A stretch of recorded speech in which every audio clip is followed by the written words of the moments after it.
就是因为我们现在在一个3大周期的交汇，一个就是之前的这轮创新周期，互联网创新周期，最后一个浪花就是我们现在的这个互联网平台的这个经济已经难以再产生新的红利了。再有的下一个创新周期是由 AI 来领先的，可是现在 AI 就处在1971年那个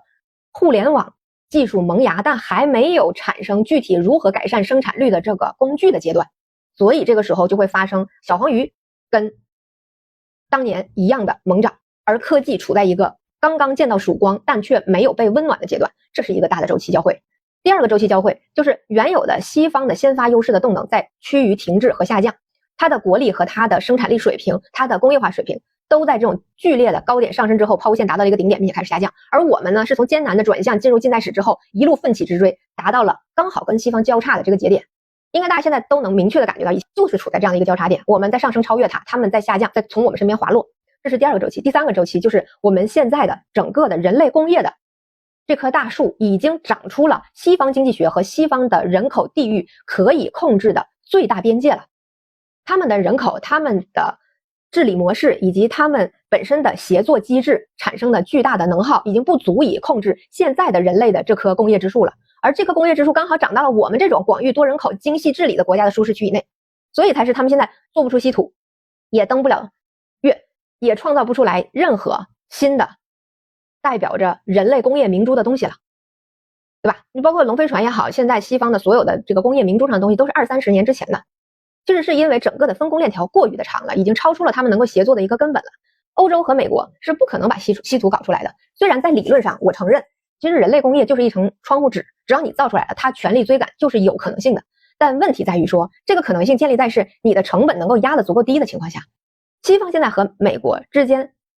欧洲各国和美国的合作现在是一个什么情况？好，美国说来，我们分工去做这个稀土，因为必须需要这么长的工业链条，这么大的市场才能做得起来。那欧洲想的是，我费这么大劲头去建，万一你换届了，这个事儿还干不干了？不一定。这个事儿干完了之后，好处还归不归我？不一定。最不一定的是什么呢？你跟东大争霸，万一你要是输了，我不是白干了吗？到时候东大又开始白菜价卖给我，我何必要现在干呢？这个其实就是我说的，已经超出了西方它的协作能力的上限了，就是它协作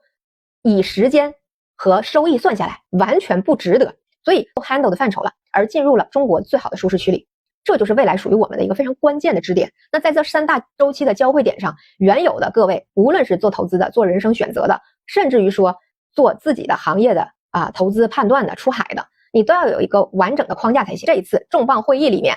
很有标志性的信号性的2个事件来给大家做一个剖析。第一个呢是昨天的《学时报》，它是官媒，同时也是党媒，它的信号是很重要的。它虽然刊发的是安徽大学商学院院长的评论文章啊，这个标题就是努力稳定股市，让老百姓的消费底气更足。这篇文章写的这个人名不见经传，但是发这篇文章的这个刊物非常重磅。而且大家要明白，在我国political 相关的东西的时候，一定要注意它的时间点。这篇文章如果发在1周之前，它不重要，但它发在了开会的档口就很重要了，明白吗？在这个会议之前1天、中间1天、之后1天，所有的发布的内容都非常值得解读。大家要知道我们是9月29号正式的宣布说要在4中上面审议这个5年规划的，对吧？这是第一次，30年里第一次，之前都是5中嘛，对。就在29号当天发完这个通告之后，30号就开始了中财文连载的8篇文章。这8篇文章就是在给29号公布的这个会议去做一个梳理和定调的。那我们就明白了，我们在开会的当天发布的这一个安徽大学商学院院长的评论文章，说努力稳股市，让老百姓的消费底气更足，是不是就跟我之前给大家讲的我们大 A 必须要完成的3个目标衔接上了？那么第二个需要大家关注的点，应该大家已经听说了，湖北政府给出的国有3资的3原则，大家有没有看到这一点就是国有资源尽可能资产化，国有资产尽可能证券化，国有资金尽可能杠杆化。我要给各位分析的是时间问题，各位先理解一下时间问题，再去理解它的内涵。时间呢，其实是23年的时候，也是由当时还在湖南李正军同志提出来的。而李他之前的履历在哪里？在重庆，黄奇帆黄老的财政局长，主抓经济的就是他。大家要从黄老他对于土地盘活的方式的角度来看李提出的这个建议。而且大家要注意，他不是现在提出来的，他是23年的时候就提出来的，而李是24年12月的时候被调任到湖北的。那大家想一想，24年的时候去湖北是一个什么状态？经济非常严峻形势，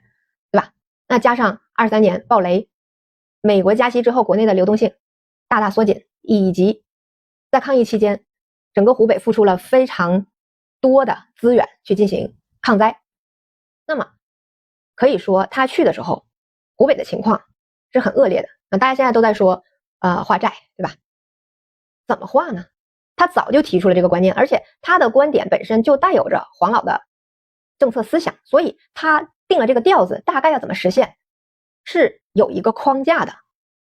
决策层对他的这个提法的框架是有判断的，在这个基础上把他从湖南调到湖北去主政，主的是当时湖北急需要调整地方的经济情况的政。所以能明白这是什么意思吗？要试点，要实践，这不是他一个人的意思。再换言之，我之前给大家提过，我们每一次迈入盛世之前都必然要做的一件事就是变法。变法每次变的是什么？在古代变的叫田赋制度。田赋制度其实就是地方和中央之间的财政制度。咱们要回到和各位钱袋子相关的事情上，要搞变法，再回忆那一句，尽可能资产化、证券化、杠杆化。所以请问，先不论这它具体怎么变，变里面带来的弊病和寻租空间，先问它变成了什么？变成了权益类的票和券。权益类的票和券在哪里交易呀？A 就是交易的一个核心的一个场。如果国有的资产要放到这个市场上来交易了，第一，流动性会增加；第二，监管会更严格；第三，还允不允许这些机构轮动啊？就不会允许了。既然这个事儿不是湖北自己想出来的，不是某几个官员一拍脑子做出来的，可能做一个试点，那么就意味着你让人家去卖菜，你是不是得把菜市场收拾清楚啊？能不能有这些机构不断的扰乱物价呀？所以大家要看到这些和我们息息相关的信号，但我也就只能讲到这儿了啊，这我已经尽力了啊。我们接下来 A 的流动性、A 的规则以及空间是非常大的啊。还有一个要说的就是刚刚我提到了啊，地产以前扮演的其实是跟股市竞争流动性的一个关系，股里边的资金就会被抽出来。那么房最后它是和什么拥抱在一起的？大家知不知道？地产、银行和地方债。地方债那就是地方各自给自己的经济输血的一个方法。那么现在压住了地产，不让它泡沫化，也不让它继续作为我们的经济增长引擎，以防止它虹吸掉科技企业所需的这部分的流动性，所以一定会压住它。只要我们还是科技挂帅，地产它就只能在后面被带动起来之后才可能抬头。那地产被按住了，地方债怎么办？